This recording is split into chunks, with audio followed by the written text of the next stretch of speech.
Well, the time is just gone 9:37 a.m. and with what is taking place around the world, you heard the advert earlier on Islamic Relief South Africa, the earthquake Turkey and Syria, and right across the entire world, the need for relief is becoming even greater and greater. And a few days ago, we briefly spoke about the fire in the Rohingya refugee camp in Bangladesh, in Cox's Bazar, where a fire had broken out and well over 2,500 shelters were burned to the ground, thousands upon thousands of people homeless. And once again, this is taking place just short of the month of Ramadan. And what is to become of these people during the month of Ramadan, and also at the same time taking a look at where we are at this point in time. Our preparation is in full gear at this point in time. These people don't even have time to prepare. They don't even know whether they're going to have a roof over their head. They don't even know where the next plate of food is actually coming from. And this is the reason why we are talking this morning with Abdul Aleem Gamza, the head of HOD Fund Development at Islamic Relief South Africa. Abdul Aleem, Assalamu alaikum wa rahmatullahi wa barakatuh, is always welcome and Jazakallah for your time. Wa alaikum salam wa rahmatullahi ta'ala wa barakatuh to yourself, Brother Inayat, as well as the listeners of Salam Media. And we always find ourselves speaking under very trying conditions and very challenging circumstances that we have to report back on and provide the community with feedback. Yes, we, like I mentioned, is there's so much happening right across the entire world. And I know Islamic Relief South Africa has got its hand full, and Islamic Relief worldwide has actually got their hands full in dealing with many, many pressing, many challenging issues. And yeah, we have this fire that has broken out as well.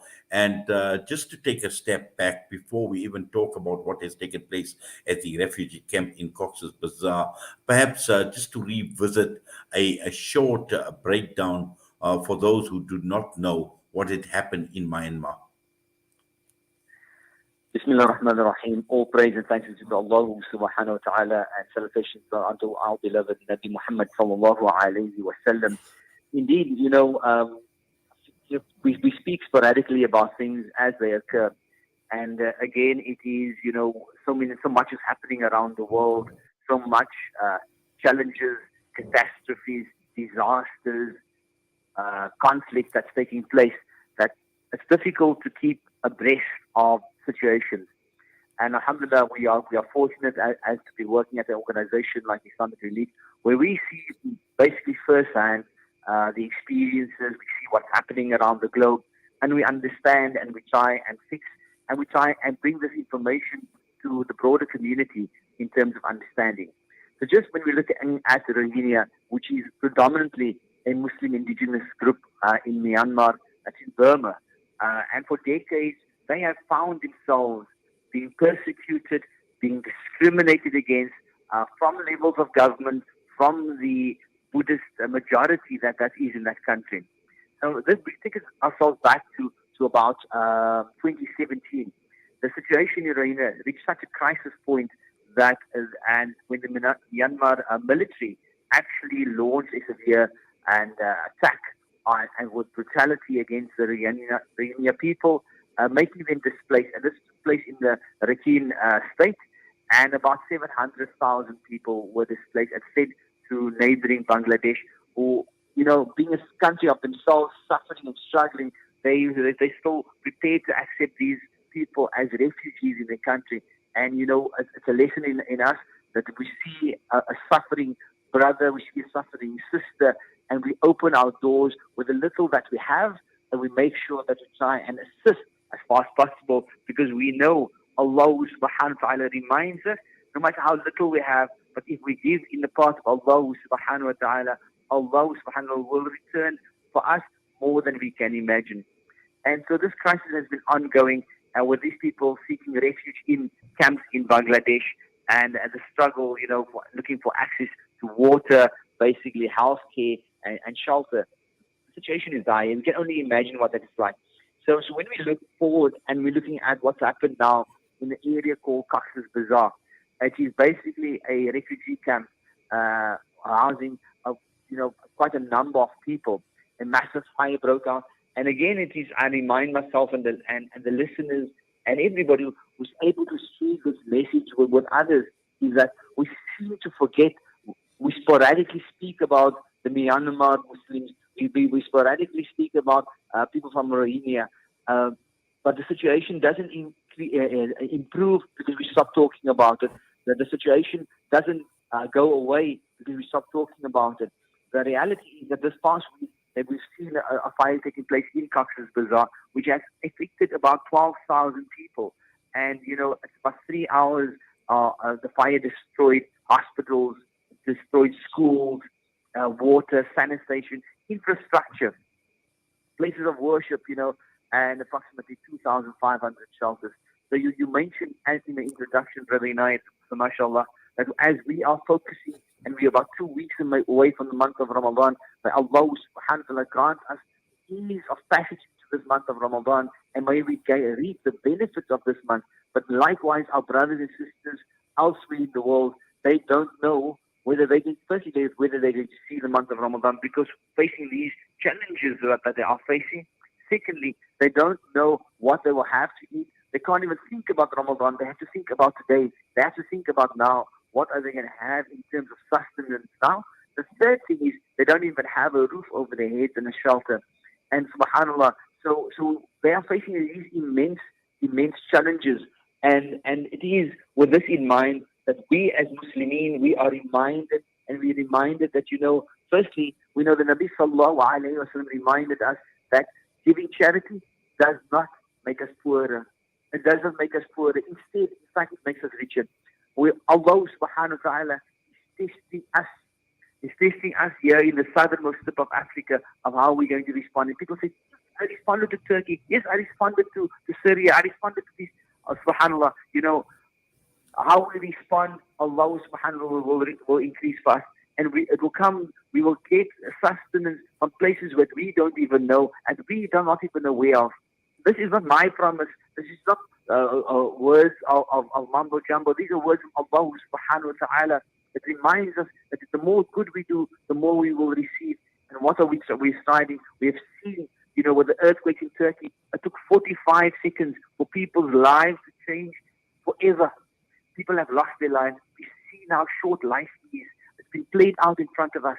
So we have an opportunity once again to make a difference, not only to the lives of our brothers and sisters here in Cox's Bazar, our Rohingya Muslims, but we also have an opportunity as we draw closer to Allah subhanahu wa ta'ala to be able to give charity, to be able to give a sadaqah, a lillah, in terms of improving our situation with Allah subhanahu wa ta'ala. These are things that we need to bear in mind. So what is the current need? People say, what do they need? They need water. They need sanitation, hygiene facilities. They need food items, because they need to eat. They need blankets. They need medical assistance that's required. You can imagine in the hospital being destroyed in this fire. There would be a need for medical assistance. There would be need for medical products that's required. And the list goes on. Shelters are required. This is the basic need as the assessment is being made right now. But for now, the community needs to be fed as well. So we need to ensure that they have something warm to eat. And as we are stockpiling, many of us are stockpiling our fridges and our freezers and making sure we have provisions for the month of Ramadan. We've planned it out from a budgetary point of view. Maybe take one packet and say, listen, we have maybe less of this month. We're going to take whatever we would have had in terms of maybe a savory item or sweet item. We're going to take the money that we would have spent for the month of Ramadan on that. We're going to give that in charity. And Allah subhanahu wa ta'ala will increase and put better on your table for the month of Ramadan and beyond. That's the mindset that we need to have. We need to have the mindset of giving. We need to have the mindset of sharing. Part of Ramadan is drawing closer to Allah subhanahu wa ta'ala. And we are reminded by the Nabi Sallallahu Alaihi Wasallam that he fasted more in the month of Sha'ban than any other month except in Ramadan. why it's in terms of preparation. In terms of preparation for the month of Ramadan. But also we know that the Nabi sallallahu alayhi wa sallam was the most charitable of people, and he was more charitable during the month of Ramadan, which means, again, the month of Sha'ban, the practices were there, the behavior was there. You know, if you're going to do any sporting event, for an example, you start practicing way ahead of time because you want to make sure that you are in peak condition. If you are going to do a race or a marathon or anything, you want to be in peak condition. You want to know, I've done all my preparation. Here is an opportunity, my beloved brothers and sisters, where we have an opportunity to prepare ourselves for the month of Ramadan by preparing ourselves spiritually, by preparing ourselves physically, by preparing ourselves financially, and making sure that we are getting and improving our journey towards Allah subhanahu wa ta'ala. So, my beloved brothers, we have an opportunity. You can go onto our website and go and make a difference and make a contribution to our brothers and sisters in Rohingya, looking after Rohingya refugees. And Bismillah, you know, then again, it is, think about it, those people who don't have, those people who have been oppressed, Allah subhanahu wa ta'ala reminds us, there is no shield between himself, Allah subhanahu wa ta'ala, and the one who is oppressed. When they raise their hands in dua, they raise their hands in dua first for the destruction of those who oppress them, but they raise their hands in dua for those who are assisting them. And here we have an opportunity to assist our beloved brothers and sisters from Rohingya to make sure that they are able to make a difference to their lives. So however you see fit, if you want to have a crowdfunding page, if you want to get your family members together, you want to get your communities together, your sporting codes, whatever it is, if you want to do it as an individual and say, I'll be that person, I will make sure that I've made my contribution. I'm going to do my 100 rand, my 1,000, my 10,000 transfer right now. I'm not going to wait for the month of Ramadan because I don't know. As I'm sitting here, Abdul Aleem, I don't know if I will see the month of Ramadan. And no one of us has any guarantees. So let us rather start making those donations now, making those contributions now. And Allah subhanahu wa ta'ala will reward us for our intention of giving, and may it be increased tenfold, not only financially, not only from a spiritual point of view, but may we grow closer to one another as an ummah, as this ummah is in need of assistance. This ummah is crying right now. This ummah is pleading with the rest of the body to come and help and assist wherever it is. Yeah, and we are in the West, in South Africa, we have a great opportunity to make a difference. And Bismillah, as I said, no matter what the amount is, don't look and say, I only have this. Say, I only have this. Bismillah, I have this, and this is what I'm going to give. Bismillah, I have this, I'm going to give this. Oh, I know that this aunt, I'm going to contact her and ask her if she'd like to contribute. Together, we will contribute X amount of money, inshallah. That is how we need to look at things. We need to look at it as a collective, and we need to look at this ummah. What can we do to improve the situation of this ummah as we are sitting here and preparing ourselves for this beautiful month of Ramadan? Well, Jazakallah so much, Abdul Aleem. You know, you've covered the most important aspects so comprehensively, alhamdulillah, in which sends a very, very profound and a very, very strong, a powerful message to our listeners and our viewers this morning here on Assalam Media on the need of the hour as far as the Rohingya is concerned.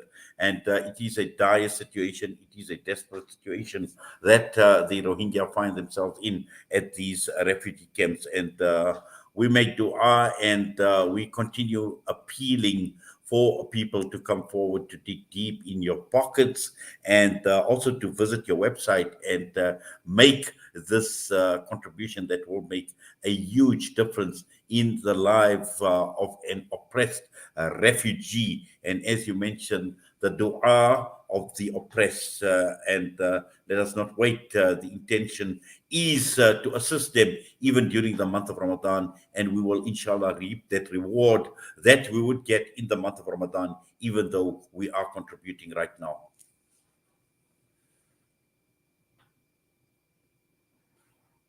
For a long time, we've lived in a centralized world where institutions held the all-important data and confirmed all transactions. Those times are over.